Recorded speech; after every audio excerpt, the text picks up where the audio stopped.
याची ते खात्री अजून महाराष्ट्राला देत नाही. त्याच्यामुळे ह्या भानगडी मी पडत नाही.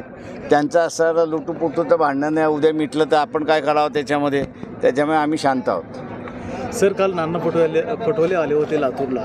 त्यांना आम्ही असं म्हणालो की विधानसभेला वंचित बहुजन आघाडी जी आहे ती काँग्रेससोबत येऊ शकते.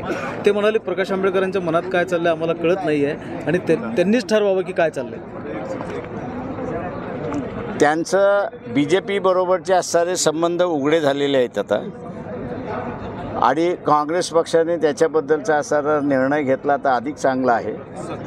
मला लातूरमधले सुद्धा अनेक काँग्रेसचे जे कार्यकर्ते आहेत त्यांनी असणारा फोन करून सांगितलेलं आहे की आम्ही असणारा काँग्रेसचे उमेदवार जे आहेत हे बरोबर नाहीत याची आम्हाला दिसते त्या ह्याच्यामध्ये, आणि म्हणून आम्ही आपल्या उमेदवाराचा प्रचार करतो असं ते म्हणालेले आहेत. आणि म्हणून आणि ही परिस्थिती महाराष्ट्रातल्या अनेक जिल्ह्यांमधली आहे.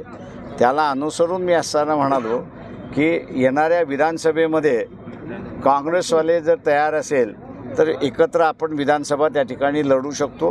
कारण का आत्ताच्या बॅकग्राऊंडवरती आपण बघितलं तर काँग्रेस पक्षाचं उद्धव ठाकरेंनी आणि NCPने सँडविच केले अशी परिस्थिती आहे. जेव्हा काँग्रेसला पुन्हा सँडविच व्हायचं नसेल तर ते आमची ऑफर स्वीकारते. वारंवार सर वंचितला भाजपची बी टीम म्हटलं जातं. आता कोणाची बी टीम आहे ते कळेल.